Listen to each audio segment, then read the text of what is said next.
I never thought I'd see my parents beg, not after what they did, not after how easily they cast me aside for my brother James. Yet here they were, sitting in my office on the 47th floor of downtown Manhattan, trying to explain why I should save the very company they denied me. "Emma, please," my mother pleaded, her Hermes scarf twisted nervously between manicured fingers. "The company's been in the family for 3 generations."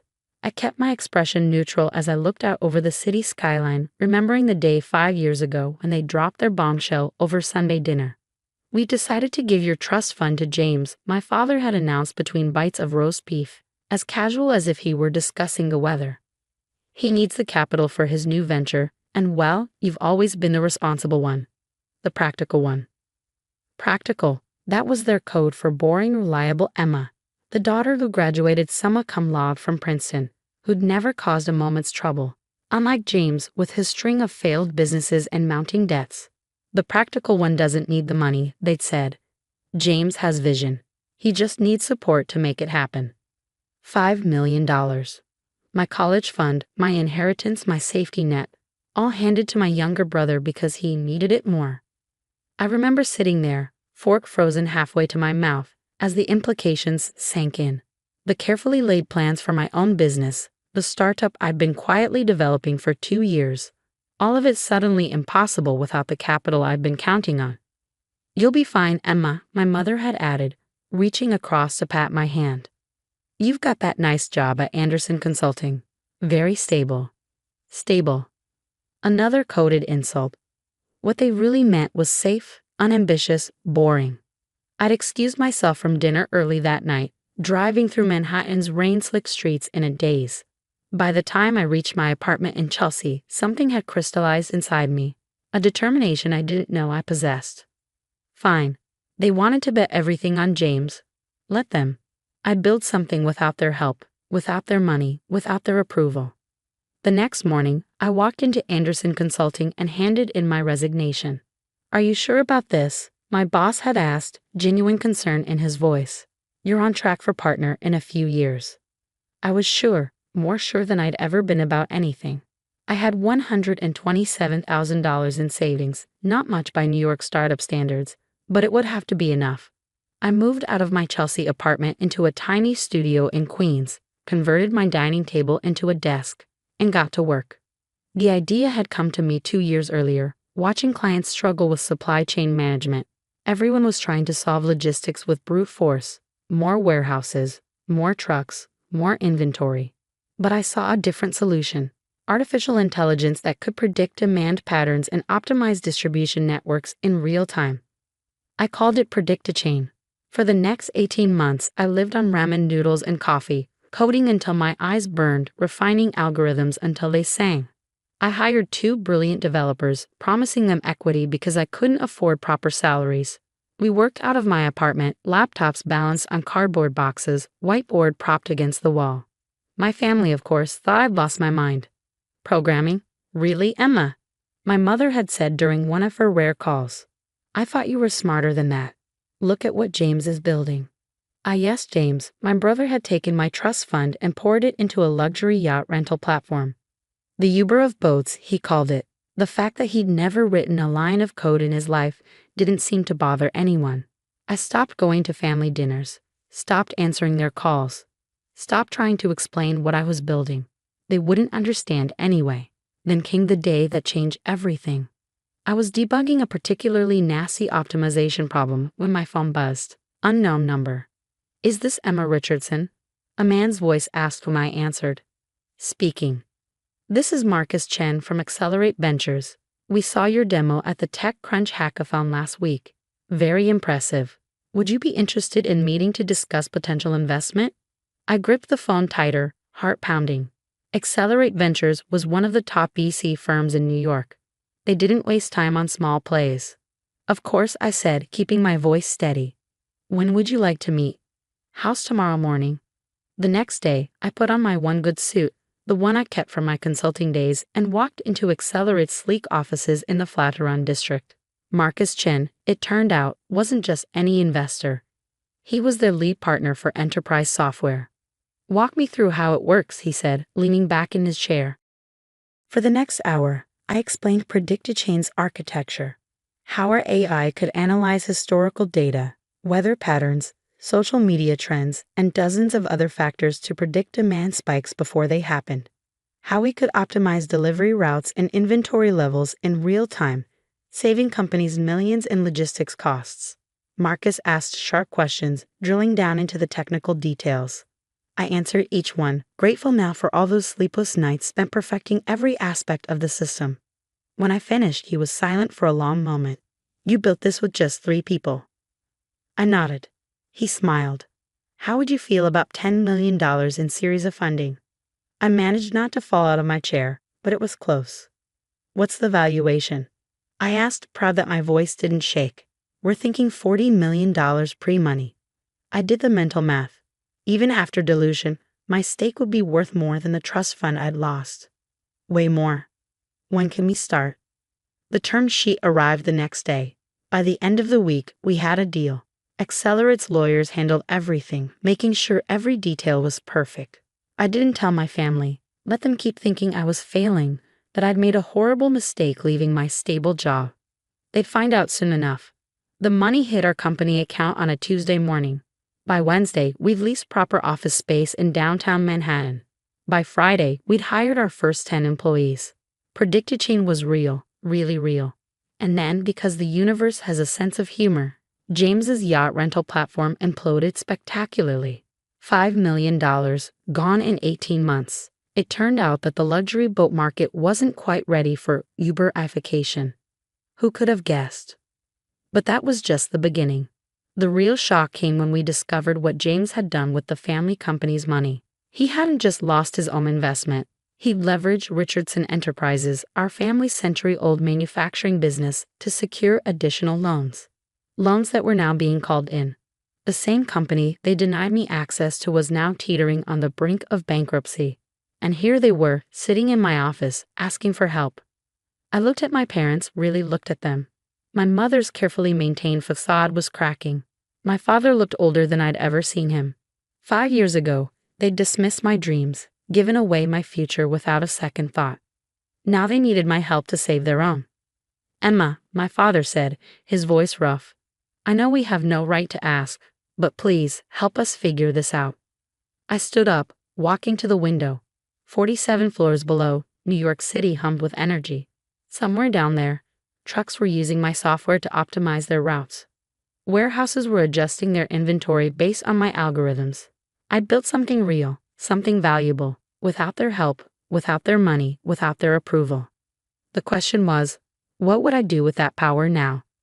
I turned back to face my parents, memories flooding through my mind. All those Sunday dinners where they praised James's latest visionary idea while dismissing my careful plans. All those times they told me to be practical, to be realistic, to think smaller. Show me the numbers, I said finally. My father pulled out a thick folder, hands trembling slightly as he placed it on my desk. I did miss the way his eyes lingered on the CEO nameplate or the view of Manhattan behind me. The financial statements told a story of staggering incompetence. James hadn't just lost money, he'd systematically destroyed 3 generations of careful business building in less than 2 years. $15 million in unauthorized loans, I said, flipping through the pages, using company assets as collateral. Without board approval. How was this even possible? My mother shifted uncomfortably. James said he had a plan. That his yacht platform would revolutionize luxury travel. And you believed him. It wasn't a question. Just like you believed him when he started that failed cryptocurrency exchange, and that AI-powered juice bar, and that smart umbrella startup. He's your brother, my father said quietly. Yes, I replied, my voice sharp. The brother you gave my trust fund to. The brother whose vision was worth more than my plans. How's that working out for everyone? The silence that followed was deafening.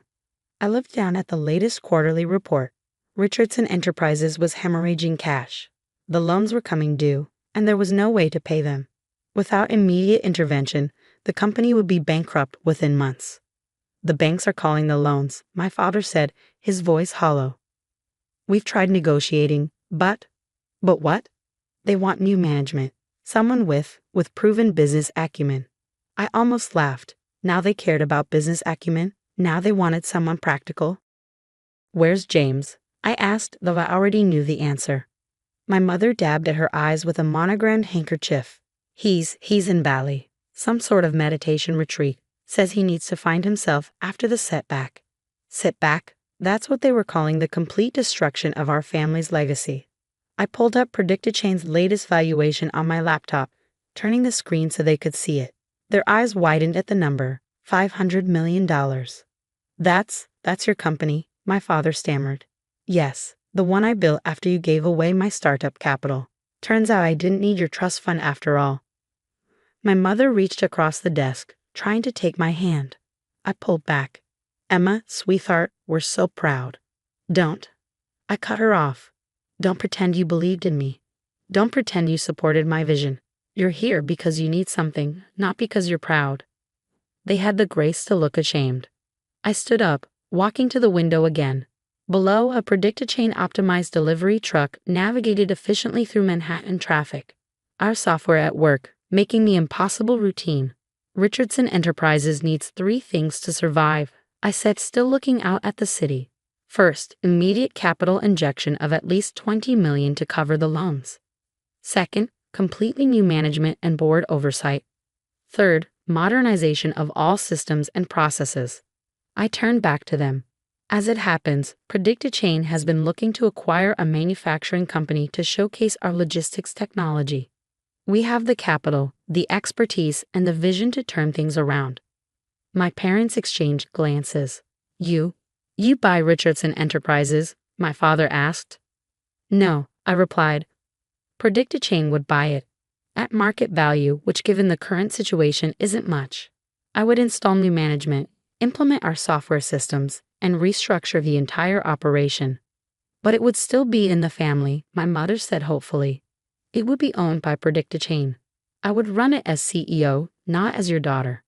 There would be no special treatment, no board seats for family members, no executive positions for people without qualifications. I looked directly at them, and James would have no involvement. Ever. The weight of what I was proposing hung in the air. I was offering to save the company, but at the cost of their control, their pride, their illusions about James. We need an answer quickly, I continued. The longer we wait, the less there will be to save. My father slumped in his chair, suddenly looking every one of his 65 years. Do we have a choice? There's always a choice, Dad. He made yours 5 years ago when he gave away my trust fund. Now I'm making mine. My mother started to say something, but my assistant's voice came through the intercom. Ms. Richardson, your 3 o'clock with Microsoft is here. I stood up. I'll have my lawyers draw up a preliminary offer. You'll have 48 hours to decide. Emma, my father said as they stood to leave. We were wrong. About everything. I looked at him for a long moment. Yes, you were. After they left, I sat at my desk, looking at the family photo I kept in my bottom drawer. It was from before everything, before James's failures, before the trust fund betrayal, before I learned what it meant to build something from nothing. My phone buzzed with a text from Marcus Chen. Heard Richardson Enterprises is in trouble. Interesting acquisition target. I smiled. Of course he'd heard. Nothing stayed secret for long in New York business circles. Working on it, I replied. Might need your help with the deal structure. Already ahead of you, he texted back. Team's drawing up proposals.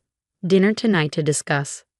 I agreed to meet him at our usual spot, a quiet Japanese restaurant in Tribeca, where the private rooms ensured discretion. Before leaving the office, I called our head of engineering. Lisa, remember that manufacturing integration module we've been developing? I need it ready for deployment within 30 days. 30 days? She sounded shocked. Emma, that's barely in beta. Then we'll work nights and weekends. This is priority 1 now. After hanging up, I opened my laptop and began drafting an email to the board. They needed to understand why this acquisition made sense. Why it was more than just a family bailout. Richardson Enterprises had something PredictChain needed. A real-world manufacturing operation where we could prove our technology at scale. If we could turn around a failing traditional manufacturer using our AI-driven logistics, we'd prove our system could work anywhere. It wasn't about revenge. It wasn't about showing up my family or proving them wrong. But if those happened to be side benefits, well, who could blame me? My phone buzzed again. A message from James. Hey sis, heard you talk to mom and dad. Look, about the trust fund thing. I deleted it without reading further. He lost the right to explanations when he burned through my future without a second thought. Tomorrow, I'd start the process of saving our family's legacy. But I'd do it my way, with data, with technology, with the vision they dismissed as impractical. And maybe, just maybe, they'd finally understand what they'd thrown away 5 years ago.